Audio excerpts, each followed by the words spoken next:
WCBI News at 6 starts now.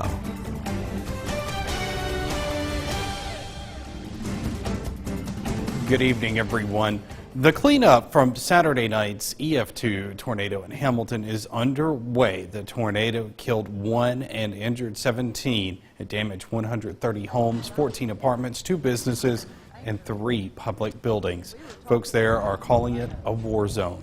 Monroe County Road Manager Sonny Clay says this is the 8th tornado recovery he's been a part of in his 25 years on the job. Experience tells him this will be a slow process.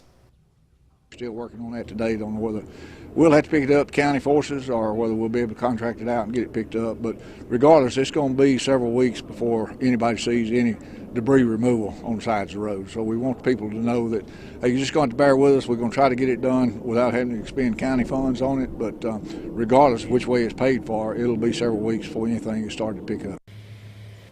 Now, county leaders met this evening at the Hamilton Community Center. We'll have more on that meeting tonight on WCBI News at 9 and 10. The hardest hit area appears to be Hamilton. The twister that tore through the small community ripped up everything in its path, including the volunteer fire department.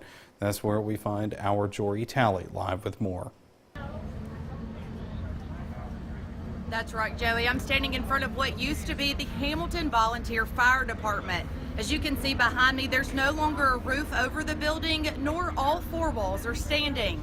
The fire department is the place people go or call when there's an emergency or crisis. It's also the last place you could imagine a twister destroying. Although all of the fire trucks and all of the firemen's gear was stuck inside after the tornado, it didn't stop the firefighters from doing their job. Hamilton Volunteer Fire Department Chief Raymond Oliver says you can't imagine what's going through his mind right now. You don't want to know.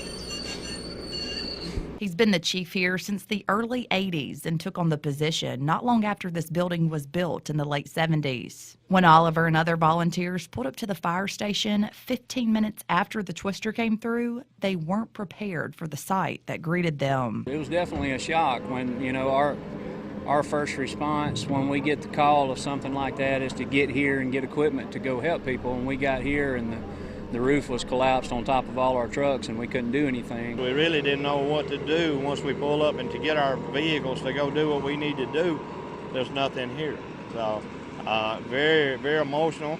Kind of had to stop in our tracks and say, what's next? Well, what do we do next? So all we knew to do then was go into action and start helping people. And that's exactly what happened, even with all of their equipment trapped inside the remains of the building. On top of that, some of their fellow firefighters were trapped inside their homes. We worked our way down the street, checking houses and trying to get to them also, to get them free so they could, and as soon as they were free from their house, they started helping also. Local volunteer firemen were soon joined by firefighters from other departments, including Texas fireman Zach Evans, who made it here early Monday morning to help his hometown. When somebody's needing 911, this is the first person they're going to call. So we have to get this back up and running as soon as possible so that we can help meet the people's needs here in the community. So that's why I'm here. I'm here to help my brother, the fire department, and some of my family as well that's been affected by the storms, along with my very best friend. His home is completely gone. First responders have been doing everything they can since the tornado turned everything upside down here. That includes responding to a house fire Monday morning. They were right in the path of the tornado and their house made it through the tornado, and then something like that happens. It's tragedy for sure. Luckily, firemen were able to clear enough rubble out yesterday afternoon to get their fire trucks and equipment out in time to respond to this morning's house fire. Reporting live here in Hamilton, Jory Talley, WCBI News. All right, thanks, Jory, for that live report. Cities across the area invested in domed storm shelters after a deadly tornado outbreak in 2011 and 2014, including Smithville. This shelter at Smithville High was opened Saturday evening, and people sought shelter there for about 2 hours. Smithville's former mayor, Greg Kennedy, says there are financial advantages to the domes as well. The difference between the dome and what we call a conventional build, a rectangle block building, is once you get a certain amount of square footage in one of these, say 4,500 square feet and bigger, the cost per square foot is less with the dome structure than in what it is with a conventional build. So, you know, and we're looking out for the taxpayers or whoever's paying school district's pocketbook. Kennedy now works for a firm that helps towns get grants for shelters similar to that. Reports of damage from this past weekend's tornado outbreak are slowly coming into the Mississippi Emergency Management Agency. MEMA says 170 homes and 30 businesses were affected in 21 counties across the state. 11 twisters roared through Mississippi with numerous injuries, and one person was killed in Hamilton. Damage was also reported to homes and cars in Webster County. 10 homes and 13 businesses were damaged in Clay County. 2 homes were destroyed in Winston County. Assessments are ongoing in Etowah and Oktibbeha counties. MEMA has a mobile command center set up in Monroe County. Time now to turn things over to Chief Meteorologist Keith Gibson. He joins us with a much calmer and sunnier first look. Keith? Joey, it's been a great day of weather around here. Still very nice, tons of sun, around 70 degrees. How about this great weather at 6:06 on our Monday? As we get past 7 o'clock, we'll begin to dip back into the 60s. Not too bad here this evening by 11:54. Lows down into the mid and upper 40s. Tomorrow, still mostly sunny, upper 70s to around 80 degrees. It's looking great and probably pretty nice and dry for your Wednesday. More storms possible Thursday. Some of those may be severe. We'll have more on that coming up in just a few more minutes, but all of that clears out just in time for Easter weekend. Your full forecast is coming up. Heavy rains and high winds are a bad combination for power lines. Put them together and there's a chance you could be left in the dark. WCBI's Stephanie Poole joins us live in the studio with more on the power recovery in our area. Yes, there are still some Oktibbeha County residents waiting for power, but teams are on the job getting the poles back up and the lights back on. County engineer Lynn Timbrook has seen it before. Trees, poles, and power lines all twisted together. Cutting through the maze is the first challenge. As you can see, there's a lot of debris that was on the ground that we've cut up, the trees that had fallen, and there's some damage to this building over here, this church building.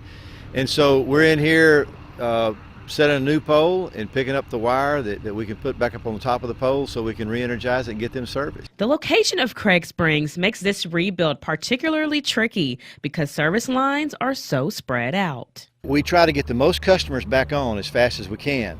And so it's that goal is to get as many people back on quickly. And unfortunately, and that leaves some of the fewer numbers that are off on a small tap or on a small line to be some of the last ones to come on. And that's just the way it needs to work because we can't energize the line like this one until we get all the other customers back on. Another obstacle is flooding. Many of the drowned lines are in spots where traditional bucket trucks can't travel. If there is a hidden benefit, Fort County will use aluminum to replace the copper. Aluminum is stronger and better than the current copper. They can't withstand these kind of winds, and they can't withstand the impacts of trees falling on them, and those two things happened here. Timbrook says the new aluminum wires are expected to have a 40 to 50-year lifespan. 3rd District Congressman Michael Guest stops in Oktibbeha County today. He says federal disaster funds from earlier storms are in the pipeline.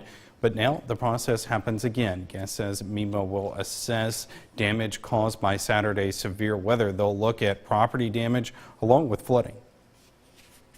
The governor will make that request. Working through MEMA, he will make a request of the federal government requesting disaster relief or disaster aid. Once that request is made, not only myself but other members of our congressional delegation will then sign off on a letter to the administration requesting that declaration be granted and that those funds be expedited. Guest says he's working with the state to make sure any declaration is processed quickly. Starkville police released details regarding a fight at Bin 612 in the Cotton District when the business was closing Saturday due to severe weather. Today, we got a copy of the 911 call. 612 advisor trying to close the business and there's approximately 100 people trying to fight security from leaving the building and trying to stay inside at this time.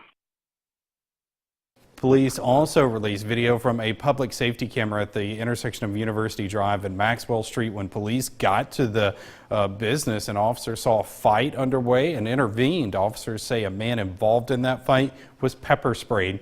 The video appears to show someone falling to the ground. The man was later released by police.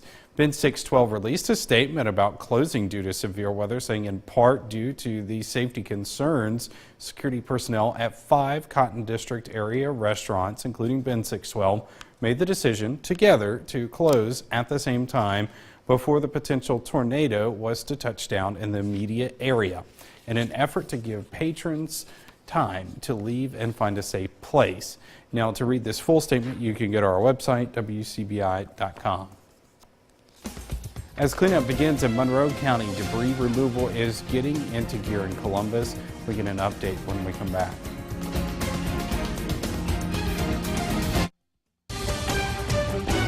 You're watching WCBI's News at 6 with Joey Barnes. Welcome back. Debris cleanup continues in Columbus from the February tornado. Looks Great Services continues to pick up around the damaged areas. Crews say residents should put all debris out by the road by this weekend. That's when the final round of pickups will be done. Work will continue this week as well. The company has to meet certain requirements for hauling away the damaged property. We're hauling to 2 different landfills. One is for vegetative material, and that's clean vegetative material. The other one is going to be for C&D material. C&D is short for construction and demolition. It's going to be anything that's part of a house, brick, cement, wood, anything like that. Clean vegetative material is going to be the trees. We're not separating this stuff on the streets. The debris must be weighed and measured. Over 1 million pounds has already been cleared. Now, earlier we mentioned a meeting of county leaders in Monroe County talking about this past weekend's tornado and the recovery efforts. It just ended, and joining us now live is WCBI Scott Martin. He was at the meeting and brings us the very latest. Scott. Yeah, Joey, they just wrapped up a press conference here at the Hamilton Community Center, wanting to get some things out to the public, including that the curfew is still in place. Now, there's also a shelter open at the Abundant Life Pentecostal Church here in Hamilton as well. That shelter is open. There's also a few phone numbers that we'll have posted on our website and our social media numbers that you need to know if you need disaster assistance and things like that. We'll have all that posted on WCBI.com as well as our social media. Reporting live in Hamilton, Scott Martin, WCBI News. All right, thanks a lot, Scott. No problems here. Downtown Tupelo, tons of sunshine. Our next weather maker, the next potential severe weather maker, still out there in the Pacific Northwest, but that will be in here Thursday. More on that system after the break.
Your WCBI First Alert AccuWeather forecast with Chief Meteorologist Keith Gibson. Gorgeous weather out there right now, as we've been talking about. That's our Alpha Insurance Camera Network. Tons of sunshine. Let's recap these 6 tornadoes we had on Saturday evening. The earlier one out here near Mathiston, this was rated an EF1 right there, swooped on in from the southeast and That storm also cycled and produced another one there just after that near Dancy, rated an EF0, a very brief tornado. And then that complex of storms produced a cell down here near Craig Springs, northern parts of Winston County. That was rated an EF2 right down here, lifted out towards Starkville. Then cycled again, produced another tornado just grazing Mississippi State University right there southeast of Starkville. That one was rated an EF1. And then we had the big one up here near Hamilton. That started there just east of Highway 45, rated an EF2, 11 miles long. That storm cycled again, produced another one that started at Greenwood Springs when went up to the north at about 13 miles. So 6 confirmed tornadoes again from Saturday's event. We have another chance for severe weather Thursday. All modes still on the table here. That does include a tornado threat in addition to several inches of rain that we just do not want to deal with. We do have some ongoing flooding right now, some minor flooding with the recent rainfall. We may see more rain later this week. So a broad area outlined for some severe weather Wednesday and the Thursday, and we'll just see how this all plays out. After that, though, Vernon, Durham's Pharmacy, 3:30 to 5:30. We are programming weather radios this week and coming soon to Kroger in Columbus, so stay tuned for those details. Tonight, mainly clear, mid to upper 40s for lows, not as cool as this morning. Some of you got down to about 36 or 37, pushing 80 degrees tomorrow after that chilly start. We will have a great lunch. Get out there, make the most of it. Very nice tomorrow afternoon as well. Winds will start to pick up a little bit from the south at about 5 to 15 as high pressure scoots off to the east. We may see a few more clouds tomorrow. More so in the way of higher clouds during the day Wednesday, but there's that system coming on in to our northwest here late Wednesday. I think our rain chances go up as we get into Thursday morning. Anytime from late Thursday morning through the early evening, that will be a chance for some heavy storm activity with some lingering showers possible for Friday. Friday's looking like a cool day for us, maybe only around 60, showery. Pretty nice for Easter weekend, back to around 80 for Easter Sunday. Sports is next. WCBI Sports with Courtney Robb is brought to you by your local Ford dealers. Go further.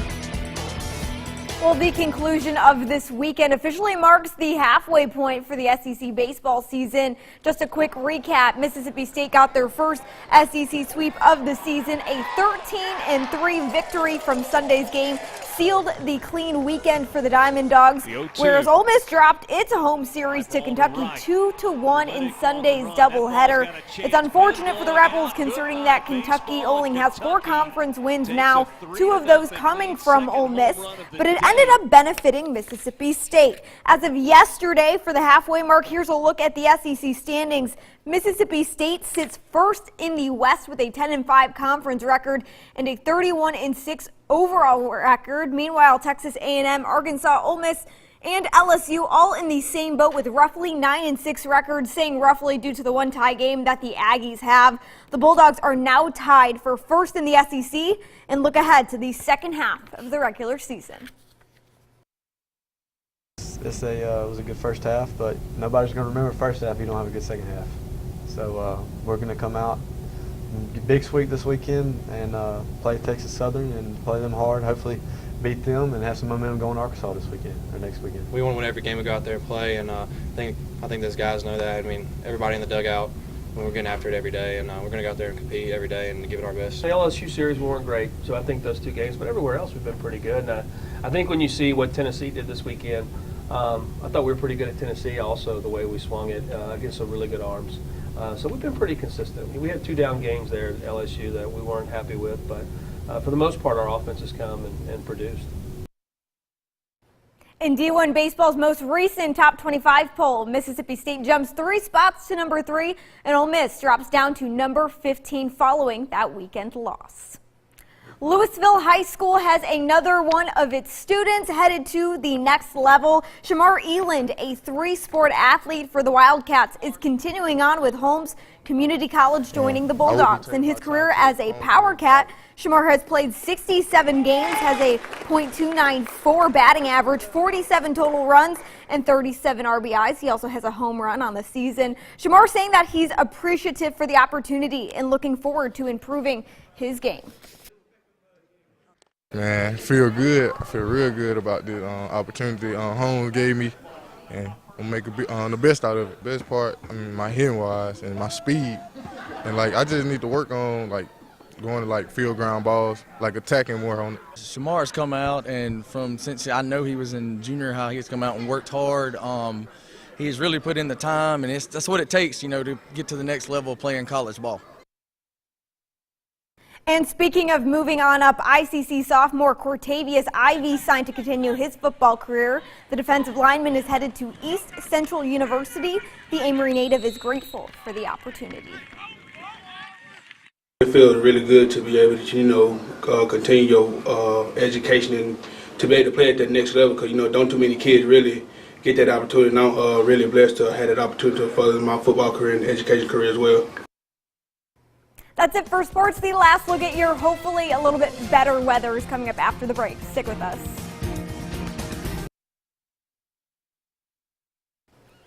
Some pretty nice weather today. We'll ratchet up the temperature a little bit on Tuesday, push it to 80. Also Wednesday, a few more clouds here, but we're dry. Thursday, potentially stormy. We'll keep you updated on that. We know the drill by now. And there could be some showers lingering Friday. Your Easter weekend's looking great. The Easter Bunny hopping on in with some 80-degree temperatures. Wow, 80 already, huh? Our next notch will be 90, but we don't have that yet. Not yet, not yet. All right, thanks, Keith. Have a good night, everyone.